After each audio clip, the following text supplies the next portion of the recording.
Everyone. Good afternoon. Hi, How are you? Vinika. How are How are you? I'm good. I'm good. Good to see Um, you. Bracing New Delhi's pollution and cold. Oh God.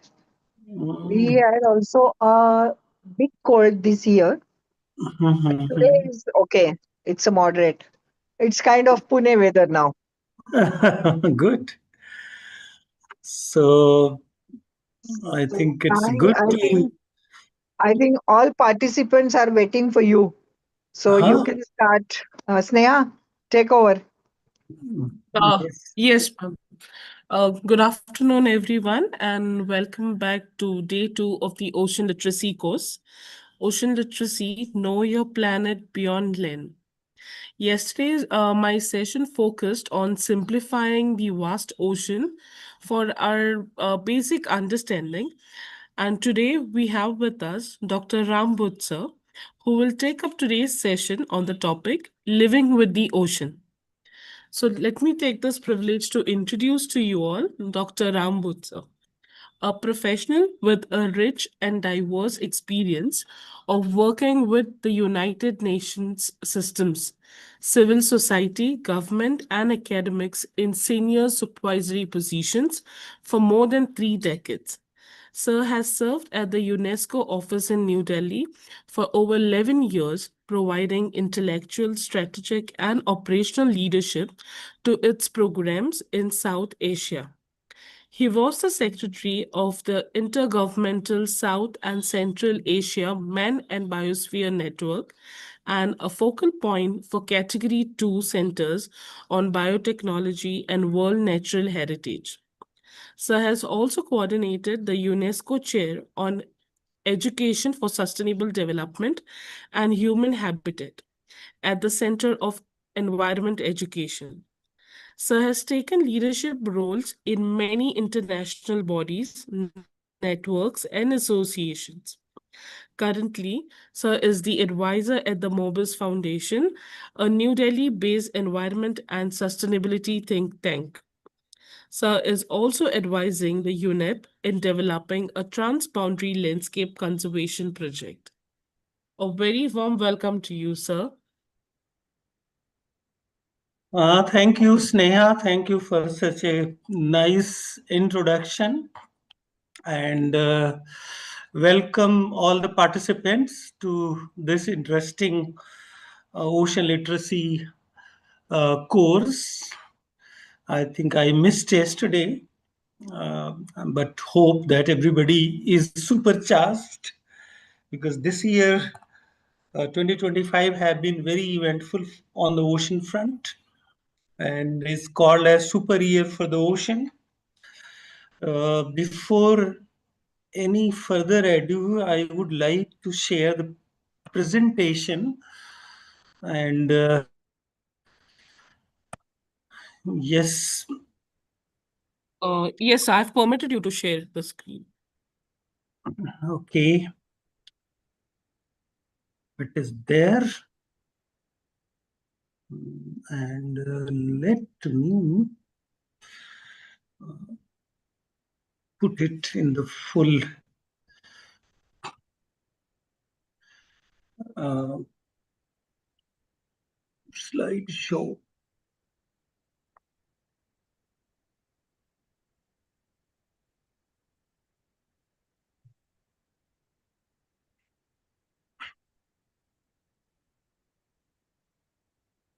From beginning, yes, living with oceans. This is the title of today's presentation, and uh,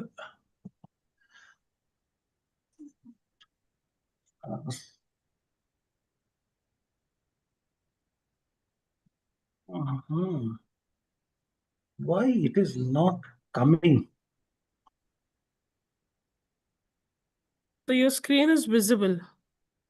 Your screen, my screen is visible, but the problem is, yes, it was from the cursor, it was not moving. So now I hope it has moved. So, Yes. living with ocean, you can see the visual blue space, clear mind, how the oceans heal you. Living with the ocean means experiencing its profound benefits from providing oxygen, food, and climate regulation to boosting mental, physical health, less stress, more activity, and supporting economies. But it is also demands stewardship to combat threats like overfishing and pollution, fostering a connection that inspires care for its preservation through actions like sustainable living and ocean friendly choices. So, oceans are in fact life emerged from oceans. That is why it has so soothing, it boosts our mental, physical health, and it has a healing impact. Uh, Living near the ocean is not just beautiful, it's a healing. Studies show that the sound of waves, salty air, and coastal views can calm your mind, boost your mood, and reduce stress like magic. From better sleep to lower anxiety, nature's blue spaces are powerful therapy for your mental health. Sometimes all you need is a little sea breeze to feel for peace. Every time I have to, yes. So this is the slide which shows that could living near water mean you live longer? Oceans linked to benefit not seen near inland waterways. So this was a study done at Ohio State Universities in the United States, where population data, including life expectancy, was analyzed for 66,000 people and was compared based on proximity to waterways. The study published in Journal Environmental Research found that the coastal residents live a year or more longer than the 79-year average, and those who lived in more urban areas near inland rivers and lakes were likely to die by about 70 or so. Of course, both inland rivers and waters and oceans, people live longer. On an average, for inland waters, 78 years, and for the oceans is 79 years. So it has got the benefit, but oceans have more benefits. Study is the first to comprehensively and systematically examine the relationship between various types of blue space and longevity in the US clearly states that people living near coast live a longer life than those away from it.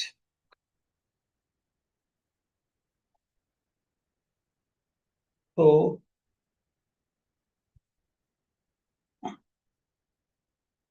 the we are connected with oceans, and oceans are called as Earth's unsung hero. Our life support system now under immense strain as the climate crisis accelerates. These are certain facts. We live on a blue planet. Oceans and seas cover more than 70% of Earth's surface. Oceans feed us, regulate our climate, and generate most of the oxygen we breathe. They are the foundation for much of the world's economy, from tourism to fisheries to international shipping. Oceans act as a carbon sink and absorb about 31% of CO2 emissions released in the atmosphere. This was as per the NOAA. So they are basically uh, not credited much about the benefits, but they are very, very important.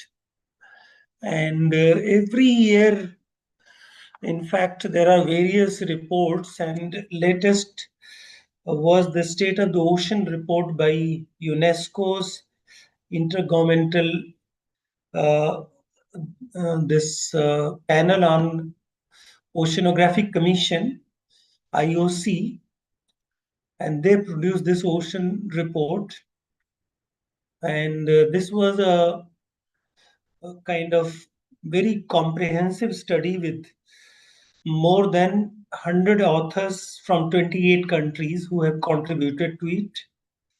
And the report's objective was to inform policymakers about the state of the ocean and stimulate research and policy actions toward the ocean we need for the future we want, contributing to the Sustainable Development Goal 14, UNFCCC CBD Sendai Framework for Disaster Risk Reductions.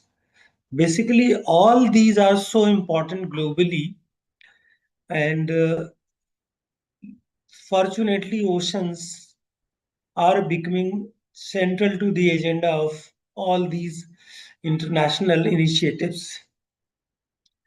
And this whole report is structured around 7 UN Decade of Ocean Science for Sustainable Development. This UN Decade of Ocean for Science for Sustainable Development 21 to 2030, 2021 to 2030 is a very important. Of course, we are at the midway of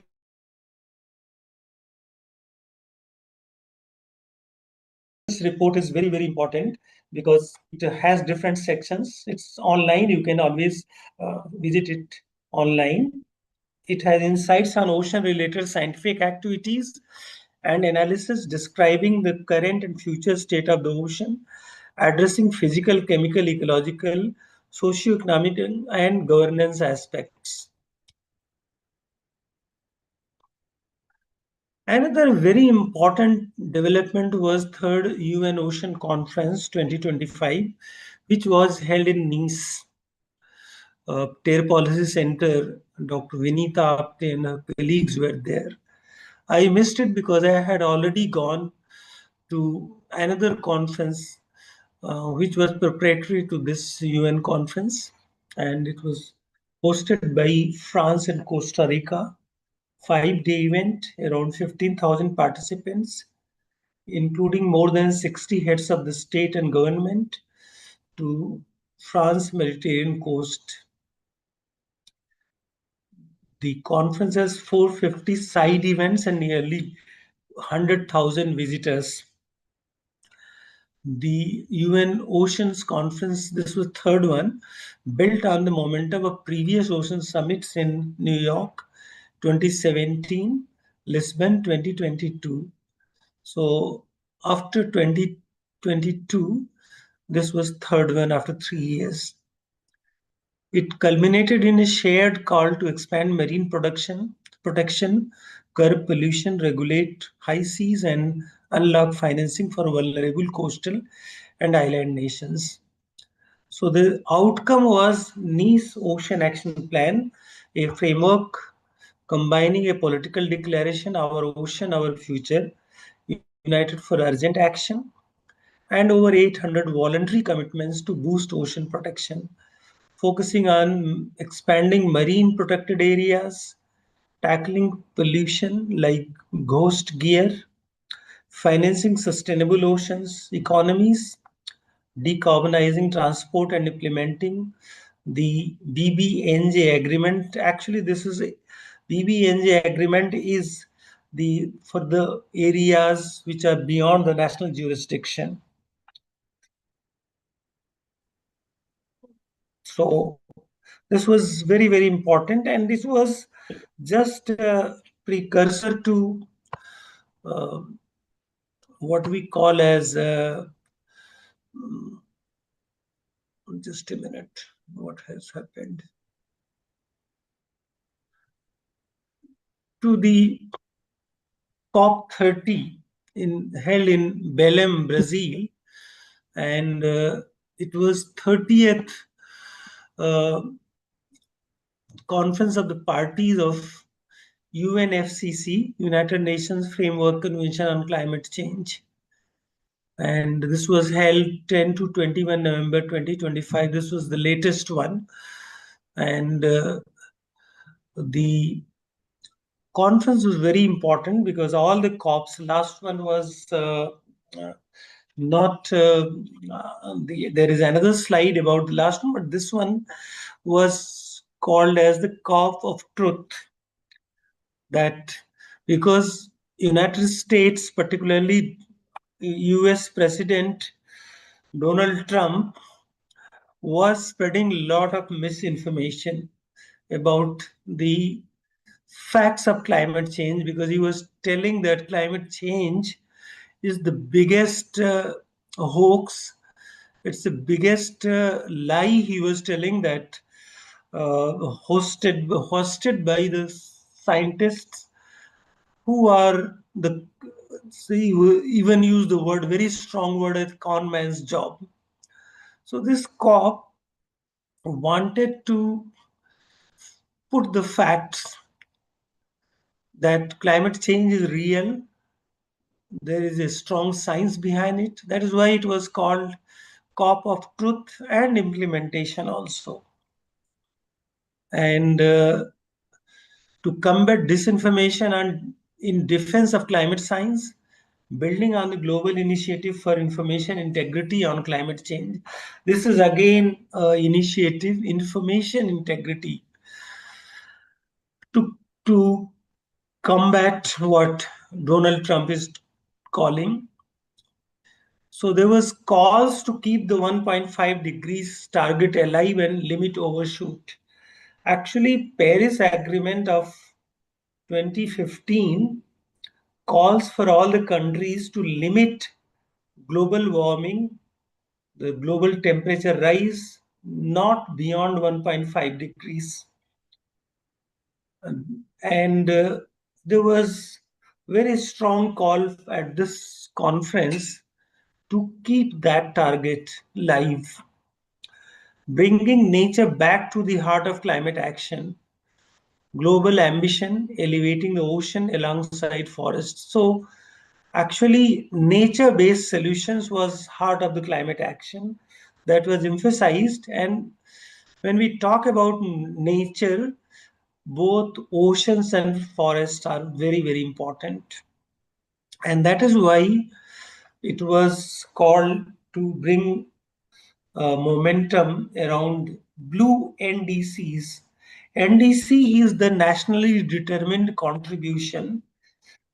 Paris Agreement mandates all the countries to submit a 5-year plan called as nationally determined contributions, that country, a particular country, what kind of steps, actions it takes to reach the target of 1.5 degrees. So NDCs, there was kind of momentum to include oceans into the NDCs of the countries.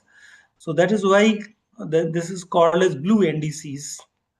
So from the ocean front, COP wanted to have this was approved, the blue package, a roadmap for renewable energy, 380 gigawatt offshore by 2030. That is the transition to renewables in order to reach that 1.5 degrees. Sustainable shipping, 5 to 10% zero emission fuels, aquatic food systems, and coastal tourism, plus a historic call for national climate plans to include the ocean. Key decisions include Brazil ratifying the High Seas Treaty, that is the BBNJ, areas beyond national jurisdiction, establishing an ocean task force, that was Brazil and France jointly, and launching tools like the Ocean Breakthrough Dashboard to track progress through stronger financial commitments for developing nations. That remains a challenge because every COP finances are discussed with little uh, progress. So this COP was also the same.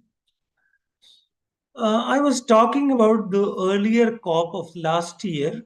So it was also very important blue thread across climate and biodiversity. There were two COPs. One was the climate one that was held as Baku, Azerbaijan last year, and then the Cali, Colombia, that was biodiversity COP. And finance was discussed in both, and 300 billion US dollars was agreed, and a new collective quantified goal for climate action established, carbon markets and new taxes to add to the whole kitty. Over 70 events were hosted in dedicated ocean pavilion. COP16 was also focused on money, specifically where to find the money required to tackle biodiversity loss and restoration. Kali Fund was established, and surprisingly, there was no takers to the Kali Fund. There was no money at all, and it was in news when one startup contributed around 15,000 US dollar recently. That's the state of affairs. National biodiversity transition plans by all the countries like NDCs for climate change, for biodiversity, you have to submit NBSAP, National Biodiversity Strategies and Action Plans, and only 44 out of 196 had done so far by the end of the conference. Six small island developing states. These are countries, a grouping of all the small islands, because these islands are at the verge uh, uh, of the climate change. Maldives announced 14% protection of their coral reefs. Azores announced the largest MPA network protecting 30% of its water. Parties approved a new process to identify ecologically or biologically significant marine areas. These were some of the so oceans. In fact, they were considered to have the potential to advance both Paris Agreement and biodiversity framework of Convention of Biodiversity. And the ocean took center stage at COP16 and others. It's unfortunate that the fossil fuel industry and the petro states have seized control of the COP process to an unhealthy degree. It is like tobacco lobbyist at a conference on lung cancer. Al Gore, the famous environmentalist, this was his statement. And in fact, that is the main problem, because the more culprit for the climate change is mainly the carbon dioxide, the greenhouse, what is called as gases, the greenhouse emissions.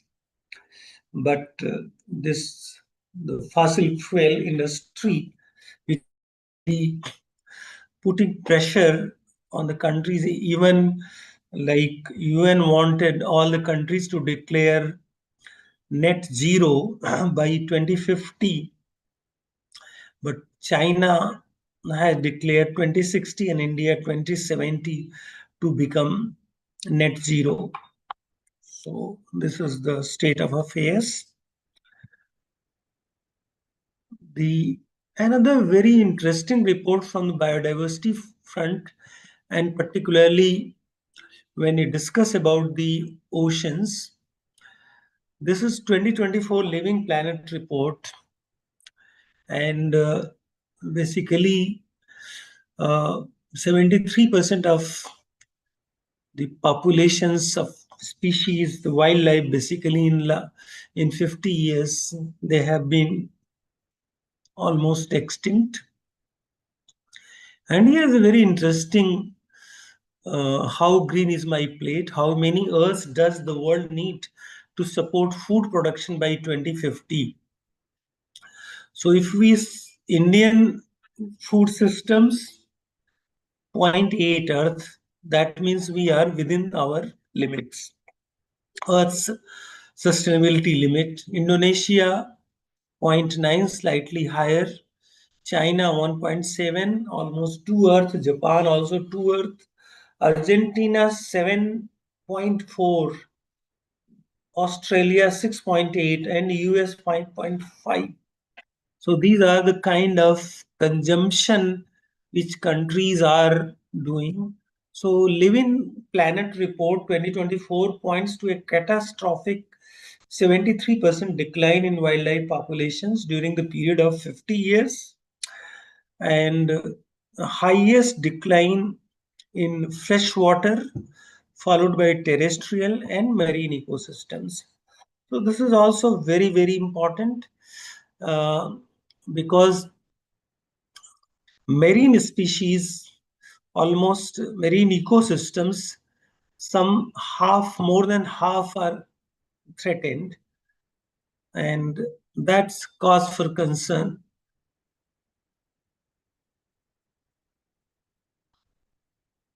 Living oceans, living with the ocean.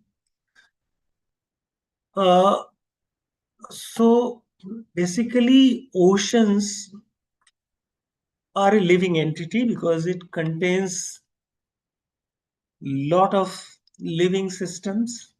However, there are several factors which are contributing to about the what we call as dying oceans. So that is why this title, it is time to turn the tide on damage to our living oceans. And live ocean is our greatest ally in the fight for a healthy planet, but it's at a tipping point. Marine Stewardship Council, Leaders for a Living Ocean. So basically, globally, there are several efforts which are contributing to keep the oceans sustainable and living. And if we call living at the ocean, people chosen to live by the sea dating back to 1,70,000 years ago. In fact, life evolved from the oceans. You must have, if you consider the history of evolution. So first living being after the Big Bang, or whatever theories evolution you consider, life on the planet started from the water, the oceans. And this whole planet has become, is also called as blue planet, because 2/3 of it is oceans. And but uh, any habitat near oceans started 170,000 years ago, when early men and women gathered by breaking waves of Pinnacle Point in South Africa, in part to take advantage of the seafood. Global warming, sea level rise due to melting ice caps of the magnitude seen in the Hollywood blockbuster Waterworld, may have to plan to live on the ocean. That is very interesting, because many countries, uh, when the danger of sea level rise, they are at the verge of getting inundated, like our neighbor Maldives, a beautiful island. Its cabinet held a meeting, underwater meeting, and they decided to save their island, and in case, in the eventuality of the island getting underwater, where to go. So all these issues are live, and there have been many uh, documentaries, including this Water World. You can see it's available on the net on YouTube, and very interesting. So designer and architect Buckminster Fuller saw cities at sea contributing to a sustainable future for humanity. Floating cities, or sea states, may become innovative models of sustainability and peaceful cooperation. This is again this designer and architect has designed such cities, floating cities, and let us see how this becomes a reality. Particularly for the island nations, this may be of much value. China's Fujian province, where the Tanka people have been settled at sea since 700 AD, pushed into coastal waters in wartime during the Tang dynasty. These boat dwellers were not allowed to set foot on land until the second half of the 20th century. They were forced for almost more than 1,000 years to live in floating cities, you can call it, in the boats. They were the boat people, and because of the war in China, and today some 7,000 tankas still maintain a sea farming life, possibly a preview of a future to come for many more of us. That's very interesting. This uh, in Vietnam also, uh, on there is a river where on the banks of river people are inhabited, and they have the floating houses, and they grow more of their this food from the sea and the river. So these are also like the Tankas people. There are several other in Philippines, in New Zealand, and other countries where local aboriginals, they were basically the sea dwelling or water dwelling people, but gradually it has become an amphibian culture. But it's still very interesting that where the world is moving. Uh,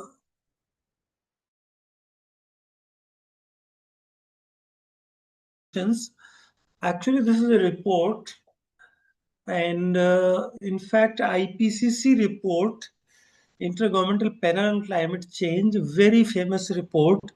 Last one was in 2023, the final report, and then another climate report, Stern Review, that was started in 2006, and this prompted the idea to have similar report for the oceans.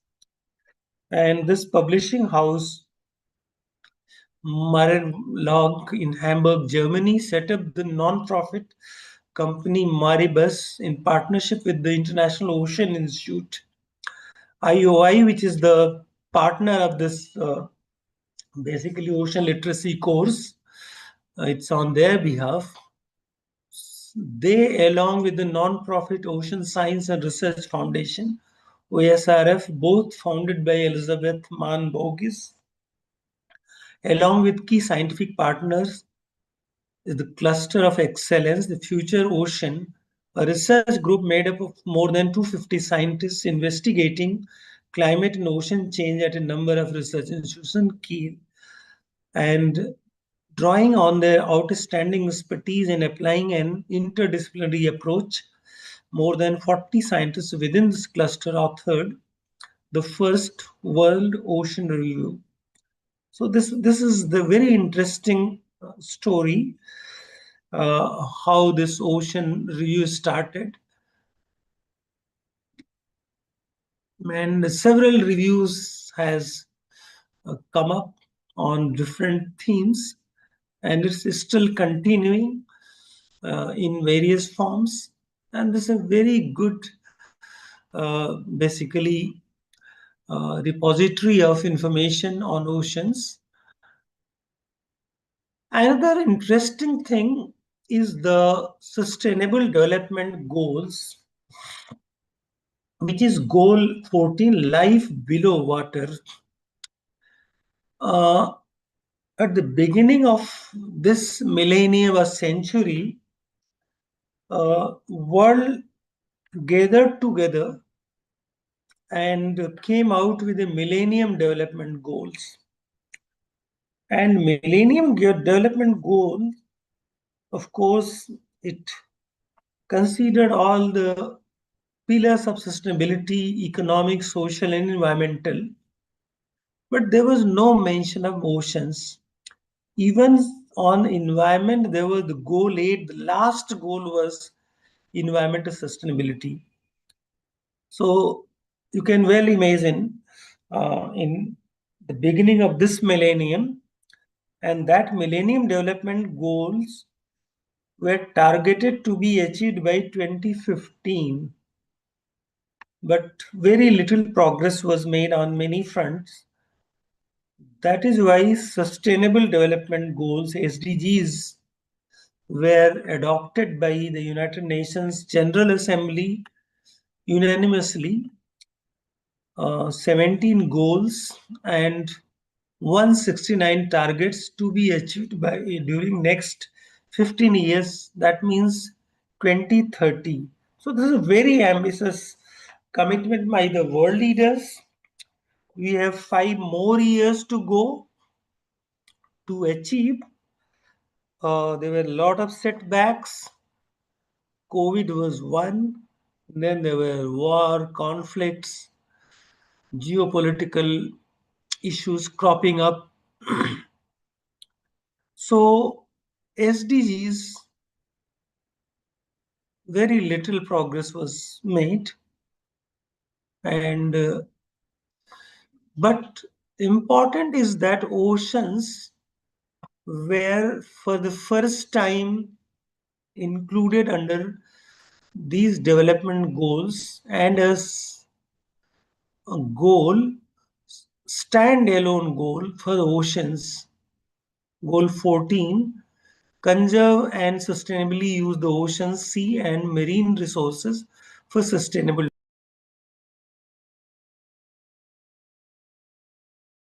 Very, very important.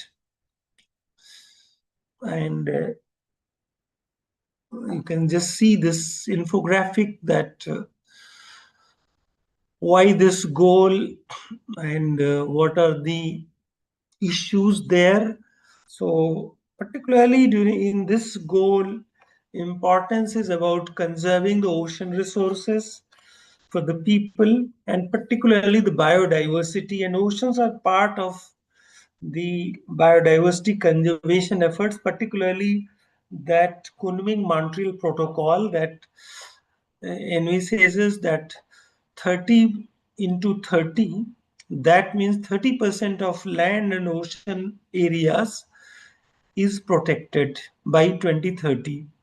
So marine protected areas is one of the commitments made under these goals.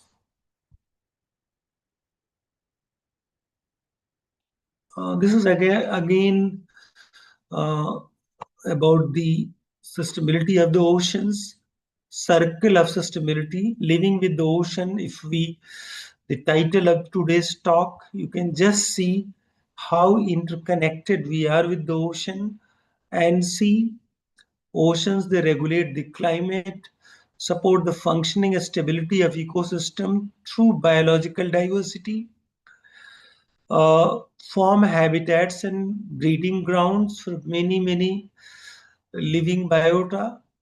They are sources of oxygen, soil, nutrients, and carbon cycle, and shelter complex marine food chain. So this is the, if we consider the integrity of ecosystems, so oceans are so important. And connected with this are the freshwater, that precipitation which happens through the oceans, coastal protection from the storms, from the disasters, provide natural resources, transport of goods and services, food, energy. Oceans are the tidal energy, is one of the important energy source for the country, and of course spirituality and health, jobs, and These are some of the, then man and the society, how these are connected, sustainable livelihood, food security. So this infographic, and then it's all connected, and how you can uh, ensure the integrity of these systems, uh, like changing consumption and sustainable use, that lowering your footprint, and protected areas, control human incursions, waste management, recycling, stop lower CO2 emissions. And these are the some of the threats. So in all oceans, land, humanity, they are connected, and threat to one is linked to the other. And that is why oceans need to be protected at all costs in order to ensure human protection. This is a very interesting story. Ducks that travel the world. These are the yellow rubber ducks in the ocean, famous due to the 1992 friendly floaties spill, where a cargo ship in the North Pacific accidentally tumbled a shipping container on its way from China to the United States, spilling nearly 29,000 rubber ducks and other buttoirs into the atmosphere. This shows like these become very invaluable, durable tracers that help scientists map ocean currents for decades as they washed ashore globally, even reaching the Arctic and Atlantic. These ducks, robust and hole free, traveled vast distances, providing real time data on ocean circulation, highlighting issues of ocean plastic pollution. In fact, they became very important. How this accidental spillover of these ducks uh, enhanced our understanding of ocean currents, the climate, and how this exact. Of course, now we have satellite imageries and very advanced techniques, but this used to be still used in certain circumstances. So these are very important. That's why I thought these also proved for the first time the concept of one ocean, that all oceans are interlinked. There is no break, all are connected. And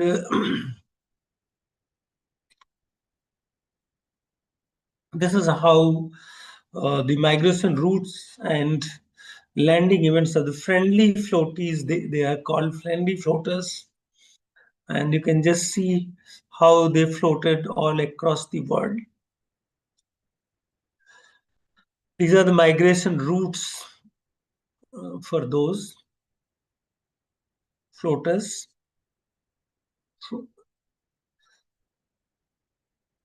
And let us further discuss about the threats to oceans. Basically, human activities are the major cause for the buildup of CO2 and greenhouse gases. So, greenhouse gas emissions average 3 billion tons of carbon, 11 billion tons of carbon dioxide a year in the 60s, to now it's 9.5 billion tons, almost, and 35 tons of CO2. That means 3 times more during last 10 years. Um, Impacts in water temperature, ocean acidification. Basically, water temperature, that warming of the oceans is becoming, because oceans are also land, terrestrial systems are warming up. That global warming we all know, but oceans are also warming up, and they are becoming more acidic, deoxygenate. Oxygen is fast depleting because once they absorb the carbon dioxide, and when the uh, this biodiversity is get decimated, particularly the uh, phytoplanktons, the plants. Then oxygen emission becomes limited and it becomes deoxygenated, leading to changes in ocean circulation and chemistry, rising sea levels, extreme weather, and changes in the diversity and abundance of marine species. Degradation of coastal marine ecosystems. This is again very, very important, threatens physical, economic, and food security of local communities, as well as resources for global businesses.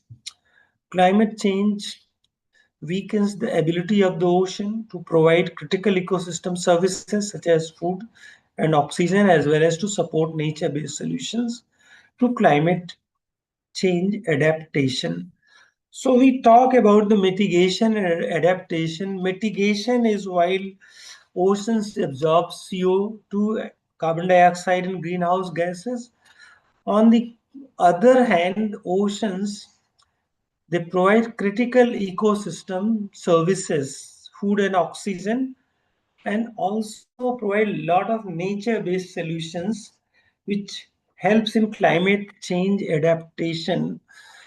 All the coastal areas, particularly the kind of shelter belts, the mangroves, coral reefs, these all are the protective shield for the whole planet and a great uh, asset for ameliorating climate change.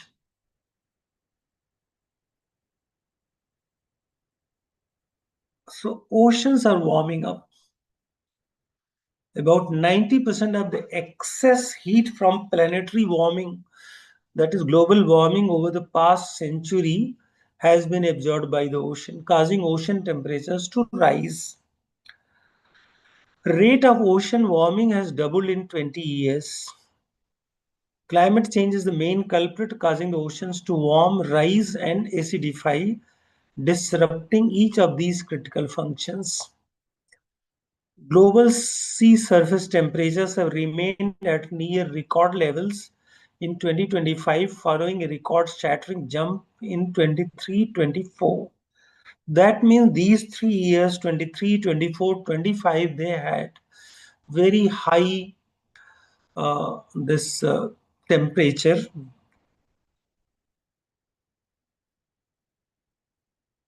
And this is again sea level rise, which is a major uh, challenge. And current sea level rise is not an exaggeration. Observational data and changing conditions, such places as Greenland, suggest if there is a real problem here, it is underestimation of future sea level rise. This is how the sea level is rising across the globe. And a nice cartoon that someone is sitting on this island, which is up to sea level rise. If it goes underwater, then these whale sharks, they say that we will be closer to them to eat. So this is just a kind of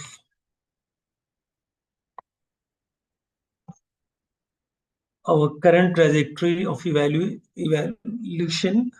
We evolved from the oceans, gradually became the humans, and now with the rising temperature, global warming, we might end up in the oceans. So that is the current trajectory of evolution. So in India and Asia particularly, that's this IPCC report, which came, the latest report, sixth assessment report, which is a summary for the policy makers. It summarized very succinctly that sea level around Asia is increasing at a faster rate than the average global rate. The report indicates that extreme changes in sea levels previously seen once in 100 years could happen once every 6 to 9 years by 2050. Indian cities that will face the brunt of climate change due to rising sea levels, mostly the coastal areas. While these are initial projections, if the trends continue by the end of the century, these coastal cities will go under as much as 3 feet of water. So these are some of the estimates which are like Kandla port, which is in Gujarat, Kandla, Okha, Bhavnagar, 1.87, 1.96, 2.7. 2.7 is the highest, I think, almost 3 inches. Mumbai also 1.9, Mamugao 2.06, Mangalore 1.87, Cochin 2.3, to Paradeep 1.93, Khadirpur 0.49, Visakhapatnam 1.77, Chennai 1.87, Tuticorin 1.9. This is story of all the coastal towns in the country which face sea level rise and inundation in certain parts. So that uh, is real. Coastal erosion is another area which is causing concern, and the loss or displacement of land or the long-term removal of sediment and rock along the coastline due to the action of waves, currents, tides, wind-driven water, waterborne ice, or other impacts of storms. According to the IPCC, sea level rise caused by climate change will increase coastal erosion worldwide significantly, changing the coasts and low-lying coastal areas. So, apart from those coastal erosion, coral bleaching and are very important because corals are the very important ecosystem of the oceans, and they are important because they produce oxygen. Coral reefs protect coastlines from storms and erosion, provide jobs for local communities, offer opportunities for recreation, source of food and new medicines. Over 500 million people depend on reefs for food, income, and protection. These are ecosystems that are culturally important to indigenous people around the world. So these are very, very important systems. And the, the famous Great Barrier Reef in Australia is one example which, of course, where corals not only are bleaching, but lot of marine biodiversity is threatened. Was example is the sea turtles, and because of the warming oceans, there has been predominantly the hatching is of female. Males are not being hatched. That means there is a population imbalance. It's also observed in many species that female will dominate in case of warming. Humans also, uh, there is certain studies, of course not proven so far, but they say that there will be more girl child than the female. So that was proved in this Great Barrier Reef, and UNESCO has declared Great Barrier Reef as a World Heritage because it has outstanding universal value of the marine ecosystem. It's a protected area, but because of lot of activity, particularly related to climate change, this Great Barrier Reef has been put under the World Heritage in Danger list, and UN agencies is helping government of Australia to take measures to save the reef and the related natural elements of it on which lot of economy of Australia depends. Similarly, we have beautiful coral islands in Lakshadweep, Maldives, and many other smaller islands which are jewels in the like Lakshadweep is a jewel in Indian, if you consider the corals, and Maldives, of course, it's globally important area. And that is why the 70% of the oxygen comes from ocean, and through corals cover only 0.002 0.25%.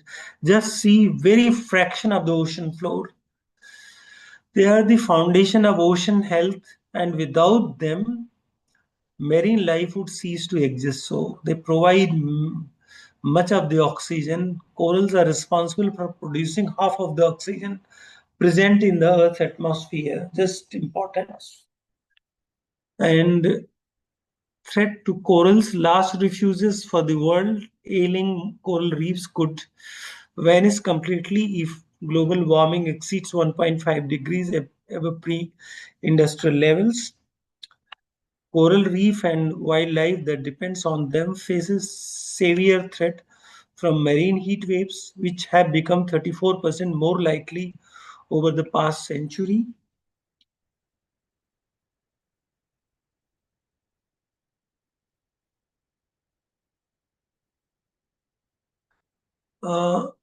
What are the causes of coral bleaching? Increase in ocean temperature caused by climate change is the leading cause, as was explained earlier. Storm-generated precipitation can rapidly dilute ocean water, and runoff can carry pollutants. These can bleach near-shore corals. Overexposure to sunlight, extreme low tides. So, warmer water temperatures can result in coral bleaching. Not all bleaching events are due to warm water. January 2010, cold water temperatures in the Florida Keys caused a coral bleaching event that resulted in some coral death. Water temperatures dropped 6.7 degrees. You can just see how this, if we discuss about living oceans, are the oceans life. Corals are so important. Without corals, oceans will soon become dead. That is why a lot of interest in coral reefs worldwide.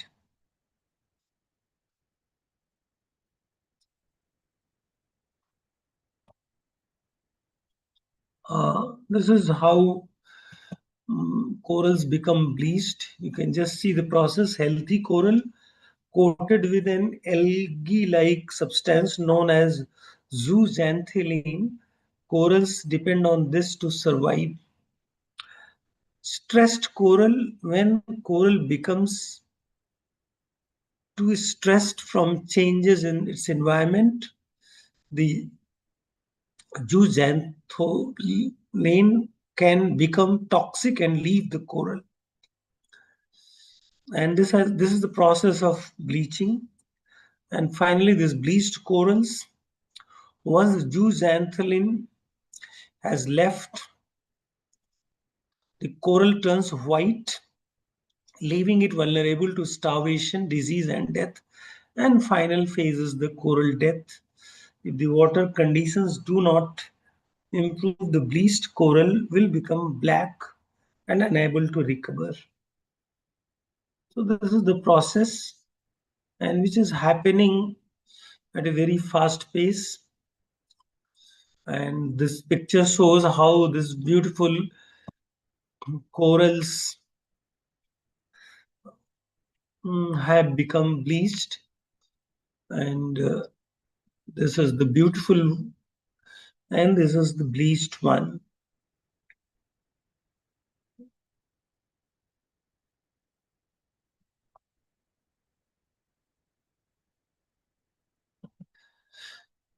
Every year, the severity and frequency of tropical storms and flooding increases, sea level rises threatening coastal. This is another area. Climate change warms the ocean, causing thermal expansion, leading to sea level rise and changes in ocean current. Melting of ice causes more sea level rise, reducing salinity in the ocean. Greater concentrations means more if it dissolves the ocean, leading to acidification. And under the very high emissions, this is the scenario. This was described under the IPCC report, in which the global average ocean temperature increases by 3 to 5 degrees. By 2100, we found that almost 90% of the 25,000 species were at a critical climate risk. On average, species were at risk across 85% of the distribution range. So these are some of the scenarios. Like 1.5 degrees is the ideal, which that is why by 2050 or around that, if we are able to become net zero, then there are chances that temperature might rise, be controlled within 1.5 and 2. But if this is not, like, if business is as well, business as usual scenario, what we call, then the temperature might rise in between 3 and 5, and where all that will be very, very dreadful for the ocean life. And this is how the oceans are getting, like the storms and others. And marine pollution is another very important area, and it's a combination of chemicals and trash, most of which comes from land sources and is washed or blown into the ocean. This pollution results in damage to the environment, to the health of all organisms, and to economic structures worldwide. Every year, roughly 8 million tons of plastic gets into oceans, equivalent to one truckload dumped into the sea every minute. So, of all the pollution, plastic has become the greatest menace for the oceans. And all discussions on global platforms revolve around the plastic pollution. And how plastic pollution reaches the oceans? Through storm drains, littering, wind, transportation, or overflow, toilets, sinks, and showers, washing machines,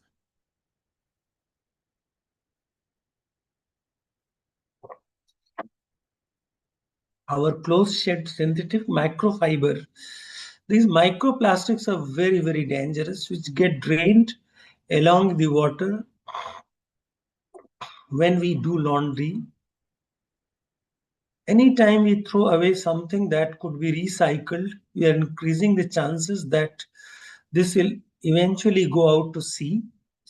A study from 2017 found that just 10 rivers around the world are responsible for carrying 90% of the world's plastic pollution to oceans.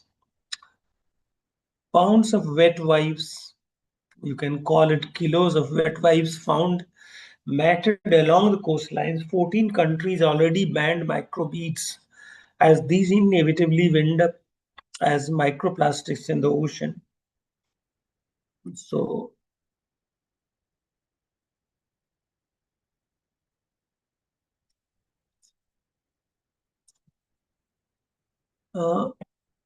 why it is important to address this plastic pollution? Life of plastics in oceans is estimated hundreds of years, plus plastic has been in use for about 100 years. This means the cumulative effect of plastic trash in the oceans is still unknown. That is the great issue. When plastic breaks down, it leaches chemicals that have been found to disrupt hormonal systems and cause cancer. A researcher in Japan found up to 150 parts per million in samples from the Pacific. Easily ingested microplastics make their way into food chains as bigger animals eat smaller ones. Chemicals accumulate in their tissues and end up on our plates. So this is also biomagnification from as the toxins reach from one food chain to the other, it magnifies and becomes, and same is the situation with the microplastics. Across the food chain, they are present. Microplastics are not just a problem for meat eaters either. They have been detected in sugar, salt, water, beer, and even the air. So they are ubiquitous everywhere. So the Great Pacific Garbage Patch. Ocean are the dumping ground of all the waste, but this plastic garbage, they are found in all the 5 ocean gyres. They harm marine life through ingestion and entanglement, acting as toxic hotspots, but are often hard to see, consisting of mostly invisible plastic bits mixed with larger items like fishing nets. The ocean garbage patches of vast areas in major ocean currents. They are called as gyres, rotating current systems acting like giant whirlpools, trapping debris in their centers. Mostly tiny microplastics accumulates, forming a cloudy soup rather than a solid island. Great Pacific Garbage Patch is one such this ocean, this garbage patch, and it's a massive concentration of marine debris in the North Pacific Ocean, located between Hawaii and California. Around this was 16 lakh square kilometers, about twice the size of Texas, or 3 times the size of France. These are so big. The gyre is divided into 2 areas: eastern garbage patch from California to Hawaii, and the western garbage patch extending from Hawaii to Japan. So similar garbage patches are found in almost all the oceans, but this is the biggest one.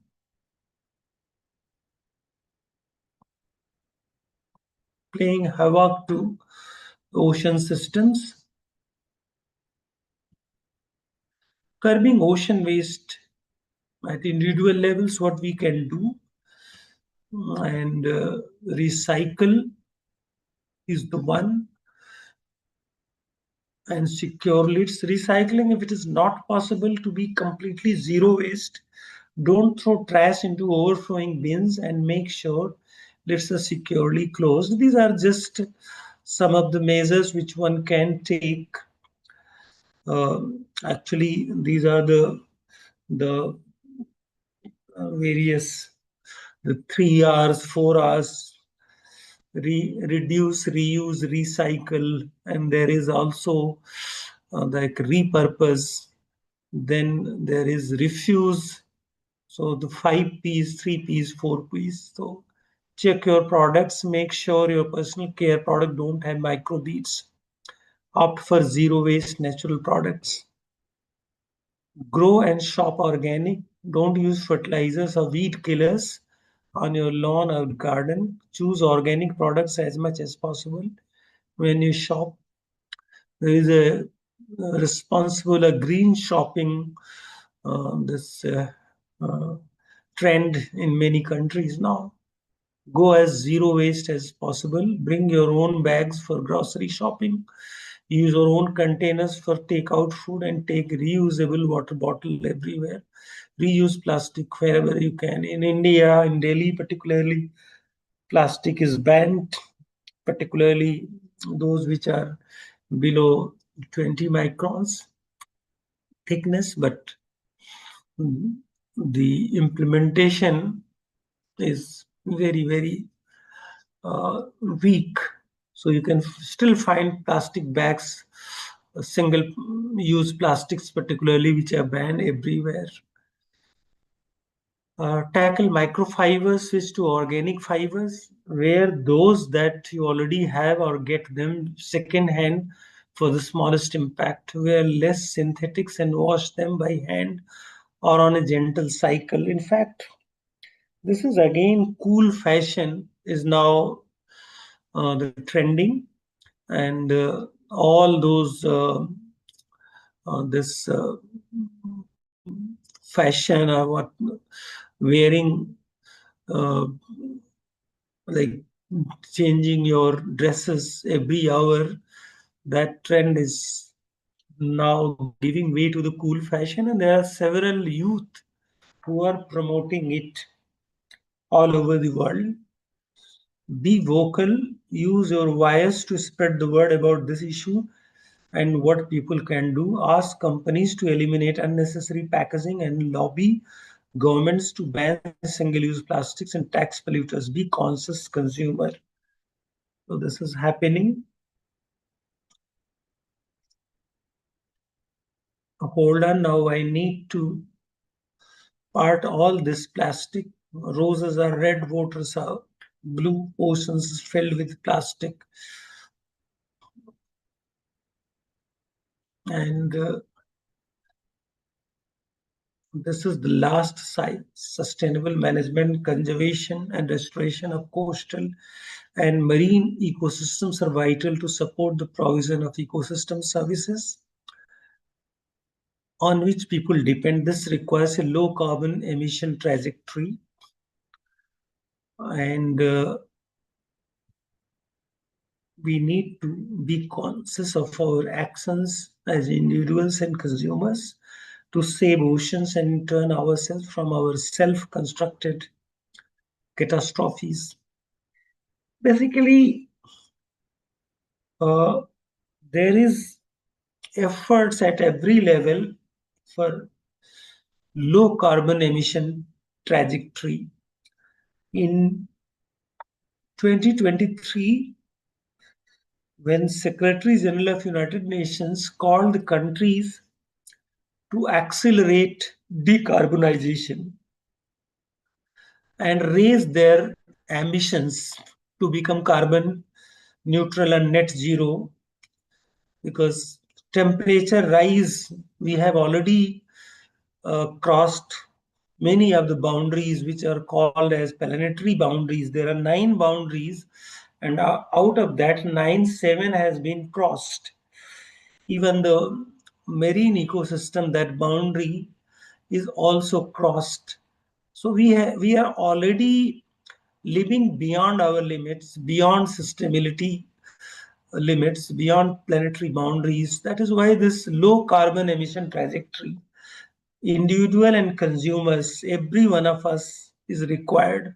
So that is where world is heading for. India is also on that trajectory, and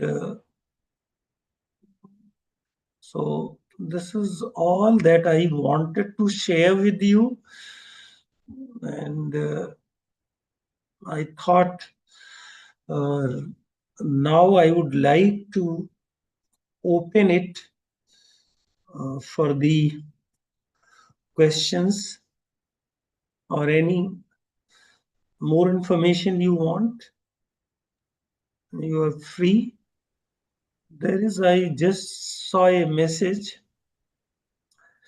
How will changes in the ocean and cryosphere reflect meeting the sustainable development goals? Very important. Both oceans and cryosphere, from oceans to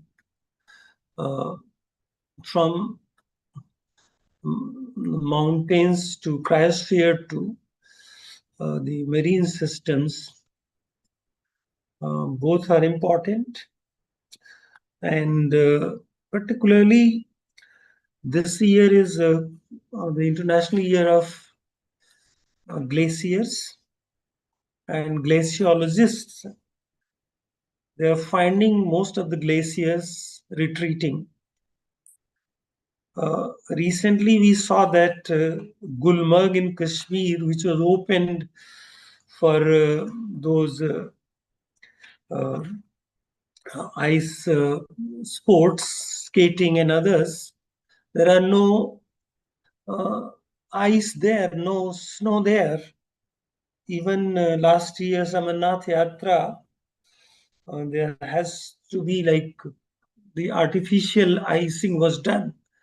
So JNK Chief Minister said, let us bring artificial ice in order to like this recreate that ice sports in Gulmarg. Similarly, having with every glaciers around the world, they are fast retreating. And when glaciers melt, there is sea level rise. So these are global warming, glacier melt, and sea level rising. They all are connected. That is why uh, this uh, these both are linked, and the sustainable development goals for actually climate the goal 13, 14, and 15, they are interlinked. 13 is about the climate change, where this all the cryosphere related issues come, and also under the goal 4 of the water, that is another area. And 14 and 15, 14 is for the oceans, 15 is for the terrestrial systems. So all these goals are interlinked, and achievement of one goal is linked to the other. So that is why I think your question uh, is very, very important, that changes in any system will is going to impact the other. So I think I hope I have been able to respond to this. Any other question?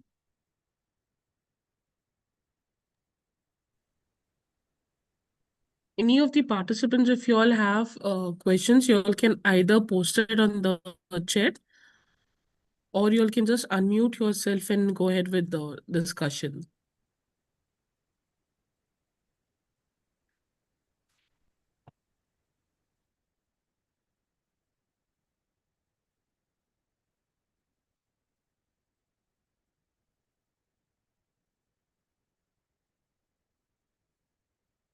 Yes, house full. I think there are a lot of people, around 30 people attending this.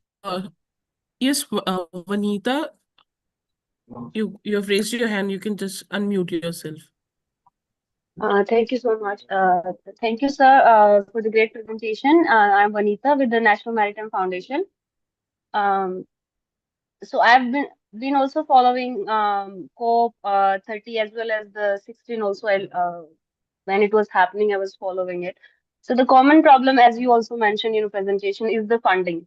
Even though they come up with this package and then they also announce that this much funding will be there for this cause, either for the resilience or adaptations, but there no one comes forward for the who is going to contribute that money. So we come back to the zero at the end of the next scope. So what's the like? What do you think is solution for that? If not, the doesn't matter how many COPs we have, it will always come back to the same problem. Yes, Vanita, thank you very much for this question. Uh, I have been attending COF regularly, but now I have stopped going there. and Sneha and Vinita both, they try to pull me, but last two scops I did not go because it's becoming so complex nowadays. See, the problem is there are two principles. One is polluters pay principle, which has agreed long back that those who have polluted the historically polluters, that's the big countries, US is one, and many European Union and others, they must pay for it. They have and that is linked to the common but differentiated responsibility plus respective capabilities. This is another international law for which India, every year, Indian delegation tries hard to convince the world that the primary responsibility for financing for the climate, for the biodiversity, is of the developed world. But I think sometimes it's a laughing stock for the Indian delegation and Indian policy makers because you have already compromised on that. In 2015, India and China were one, along with, of course, the BRICS countries, Brazil, South Africa, and Russia, that those who are responsible, they must pay for it. And common but differentiated responsibility. But that year, I think United Nations President Obama, he visited China, met with Chinese this premier, and China and US jointly, they said they will work together, and this respective capabilities was added, and common but differentiated responsibilities were sacrificed. So India became all alone. There were no takers other than, of course, a few, all those countries, which means nothing. So this is the scenario. But recently there was a booster in July. International Court of Justice gave a ruling that the uh, it's mandatory for all the countries to follow these principles, particularly the responsibility for climate, this change actions. But nobody cares about International Court of Justice. US is not there, and without US, as I was telling, that Cali fund, which was set up last year for the uh, ocean, this biodiversity, it's a voluntary fund, and only 15,000 US dollar has been contributed by a startup. Can you believe, if you are talking about the billions, and so little has been contributed? So similar is the fate with all the finance, and but voluntary contributions are coming.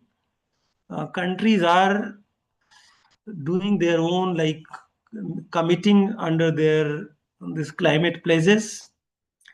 So let us hope that without this global responsibilities of the developed nations, there will be good progress.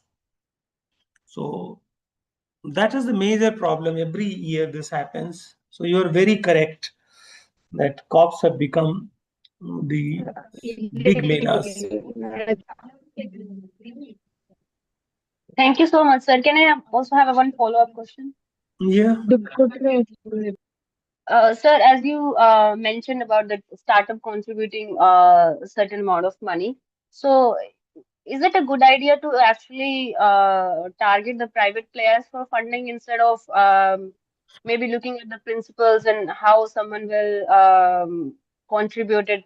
Even though, as you said, there are certain principles set up for who is supposed to be responsible for it, but then it's not working. So maybe we should look for the private players. but there would have some consequences. So I wanted to, um, what's your opinion on that? Actually, that is the only hope in many countries, and private players are playing very important role. Many foundations and many climate those are pledging for it. That is coming up in India, for example, that the ESG reporting and climate disclosure. They companies are required, thousand listed companies, they are required to submit those reports, and they are committed to net zero. A lot of climate this private sector companies, they themselves are coming up with their own pledges, like this Unilever has pledged that it will become the net zero by 2030. Coal India in India means India's target is 2070, but Coal India says by 2035 they will become 50%, and by 2050 100%. So similarly, many of the corporates, many of the government entities, they all are individually pledging for net zero and by their own means. Pledging for the multilateral funding by the private sector, World Bank has initiated that what we call as the climate fund, and but not very enthusiastic contribution is coming. They have the other means as well, the like global environment facility, the global climate fund, uh, and also the carbon credits. Carbon credit, more or less, UNFCC is still certifying of those credits which has been registered in 2014, and the new registry has not yet come. So there are efforts, but very little efforts are going to it. It has to be, let us see, pooling together, which UNFCC is going to do mid 2026. How much? What will be trajectory? The current trajectory shows that we will surpass 3 degrees. It will be in between 3 and 4. But let us see. Things are, because world has to be uh, responsible, behave responsibly. So that is what is the hope. Thank you, sir. Good afternoon, Ramboojh sir. I am Captain Thank you, Agnihotri. Anita. Yes, yes, Agnihotri साहब बताइए. I'll also be speaking later next week in Very this good. particular initiative. हाँ हाँ But हाँ for the present, my question is with regard to the Tanaka tribe of China. हाँ हाँ हाँ हाँ. You mentioned Yes, about these people being pushed into the sea and becoming the boat people yes, sometime in the Tang dynasty. Now yeah, we have come to know that it was by compulsion. When they were pushed, and it lasted till Qing dynasty. That is still very close yes, into the yes, 19th century. yeah, I have read the narrative that when they required medical treatment, say a person's wife was pregnant and delivery had to be done, they mhm, wanted to land ashore and they were not allowed to do this. They were not allowed to use any facilities of the uh, Chinese mainland, yes, and very true. they had to do everything.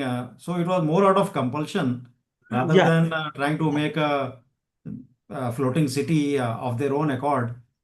In yeah, that context, is it correct to make a virtue of a floating city because it was by force that they were kept there and they were not allowed to use any land-based facility, including the medical facilities, which are of most. that's very yeah. It was by compulsion, and I Yeah, think so in most I want your views on it, and maybe if with some literature, if you have on this, you can share it with us because sure. as it's part of the Chinese, bad history that we also want to know. Yeah, it's a part of actually in future also. it will be out of compulsion only, because, say for example, if island nations, they start like drowning, they might just shift temporarily. Like Maldives, Addu Island, they have created such a structure where, like, right now, even tourists go there. It has become a tourist attraction. In Vietnam, it's both river and ocean. It's not compulsion. It's their way of life. They have the habitat alongside the rivers, but they go into boats, these floating boats, where they harvest this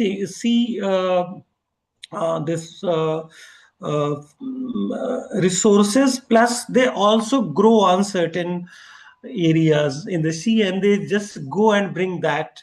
So these are the floating islands, but people are like coming out of that only. It's not becoming popular. uh, UNESCO has tried to create a kind of networks of such cities under the living heritage, including this Tanaka tribe.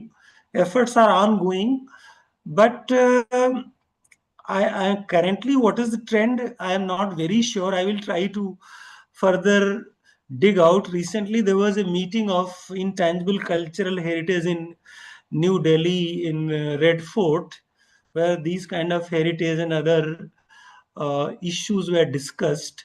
Unfortunately, I could not attend that. Otherwise, I could have like the latest figures, what is on the, because China was also part of that meeting. So definitely, I will try to. Thank you, sir. Thank you. There are a few questions. Major outcomes related to ocean from COP30. So, Why yes. USA? So, in line with what? Yes, Sneha. Hello. So no, even I was reading the questions only, just pointing out to the chat that we have questions here. Yeah, please.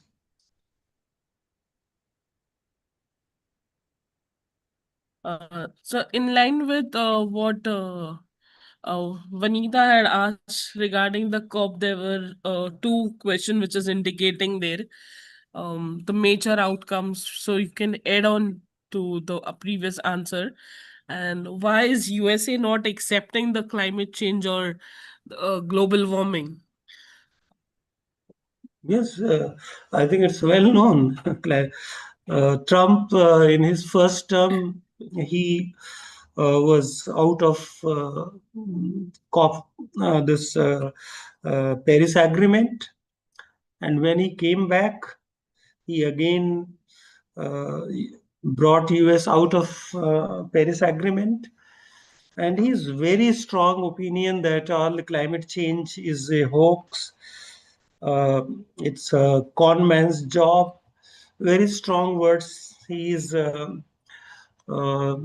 going to that his famous quote, that drill baby drill, um, this coal and oil, US will open up new coal mines, and the oil refining and all those things. He's the fossil fuel industry is promoting. So it is his own thinking, but US, on the other hand, many other US states within the United States, they have already pledged for net zero. Many US companies, they are pledging. So there are, I don't think US denialism will last long. But anyway, now there are major three economies which are number one, number two, number three. That's China number one, US number two, and India number three. Because transition to uh, renewables will entail lot of cost. And that is another question. If you like transition to renewables, you have to create systems, you have to do retrofitting in certain cases, bring new technologies. So apart from the finances, technology is another issue. And also, like some of the geopolitics, like China, it's controlling almost all the around 70-80% of the rare those minerals, the metals which are needed for the transition, and the tariffs which Trump is levying on the countries. So there are the whole global geopolitics which is impacting climate action at various levels.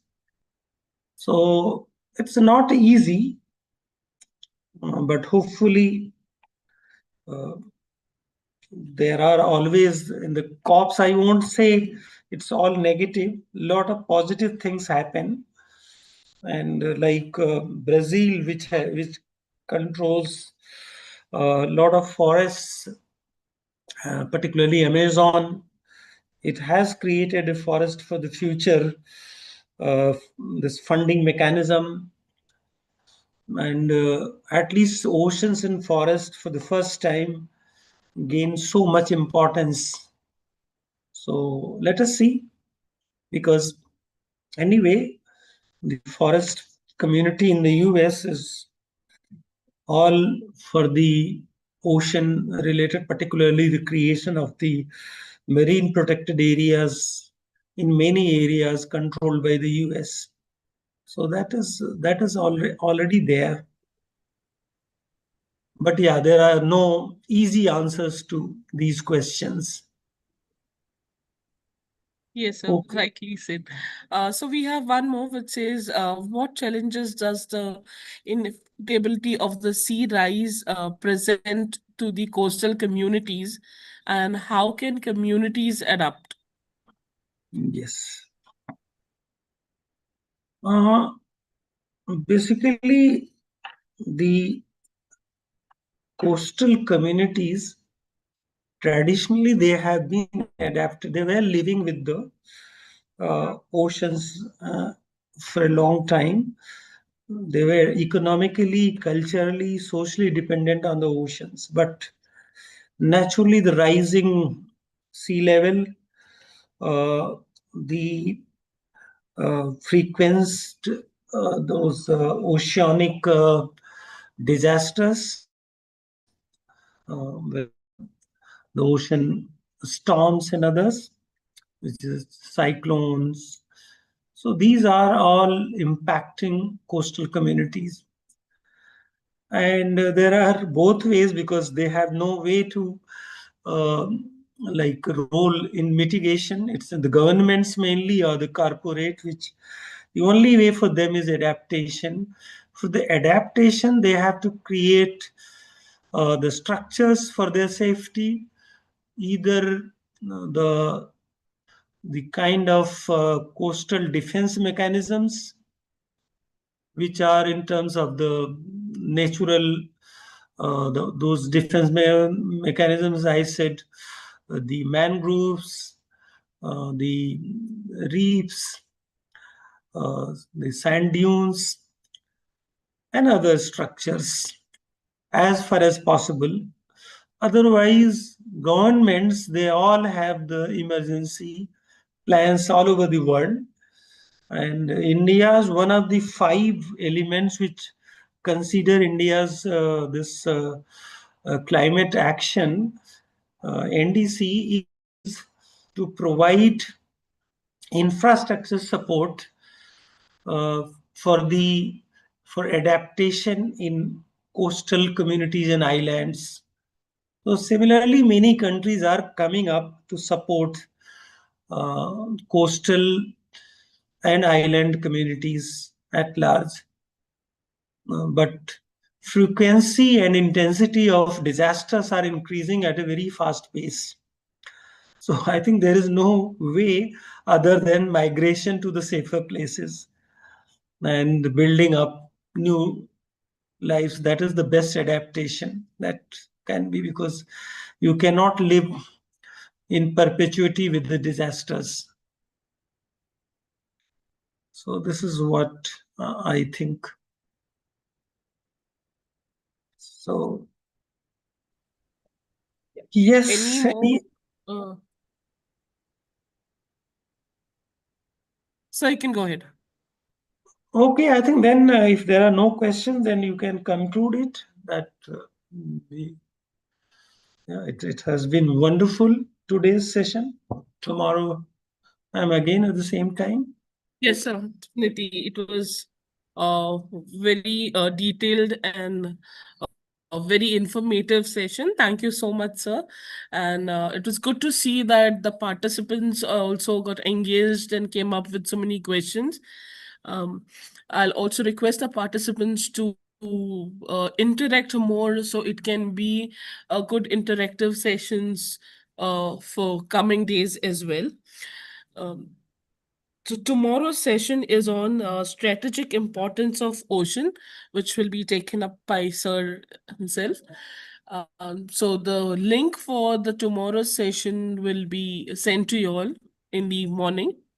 And thank you everyone for joining us today. And see you all tomorrow. Thank you. Thank you, sir. Thank you. Thank you.